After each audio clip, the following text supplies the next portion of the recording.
Let's be honest. Most of us are tired of trying to be impressive. We don't talk about this enough. But most of us are just trying to outrun the feeling of not enough. It's not ambition. It's anxiety in a productivity costume. You ever notice how even after checking off everything on your to-do list, you still feel behind? That's because success, real success, isn't about how much you do. It's about how deeply you live.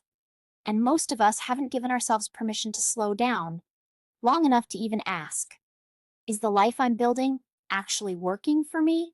Did you know that you're allowed to be gentle with yourself and rethink your growth? Or so rethink your glow? There's a difference between quitting and recalibrating, between giving up and growing differently. You're allowed to shift your path without starting over. A few everyday insights may help.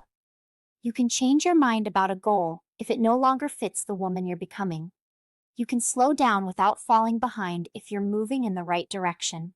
You can work towards a dream and still take naps. Ask yourself weekly, is this effort bringing me joy, clarity, or fatigue? And adjust from there. We've all seen it.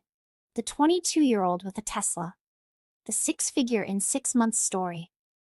You watch these highlight reels, and somewhere deep inside you whisper, I'm behind. But you're not. You're just watching a compressed narrative. A plot with all the boring, painful, nuanced scenes cut out.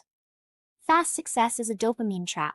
And burnout? Burnout is the invoice you get when you try to rush a masterpiece. The problem is not ambition. The problem is unregulated ambition. Ambition without architecture. Let's rebuild it. Rest isn't the opposite of productivity.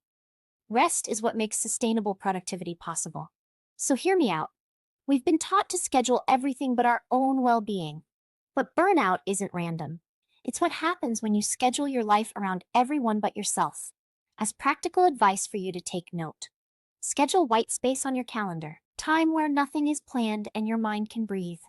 Create a bare minimum self-care list, a short version of your ideal routine you can do even on low-energy days. Do one thing slower each day. Walk slower, eat slower, speak slower. It shifts your nervous system into calm. And hey, the goal isn't to do nothing. It's to stop rushing through everything. You don't need a 10-year plan, you need a system that honors today. It's okay if you don't have your whole life figured out. You just need a rhythm that supports who you are right now. Remember, the most successful people don't have their days packed with goals.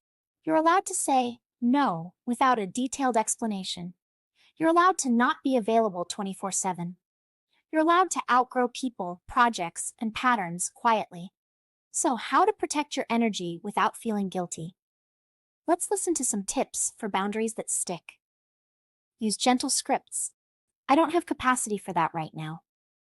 Thanks for thinking of me. This season is full. Notice your body. Do you feel drained or lit up after a conversation? That's data.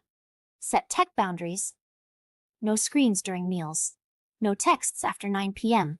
Create sacred space. Boundaries aren't walls. They're bridges back to yourself.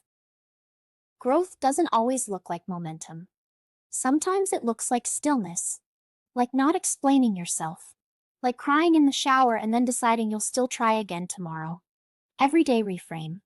Rest isn't falling behind, it's catching up to yourself. Slow isn't stuck, it's steady. Saying no doesn't make you difficult, it makes you honest.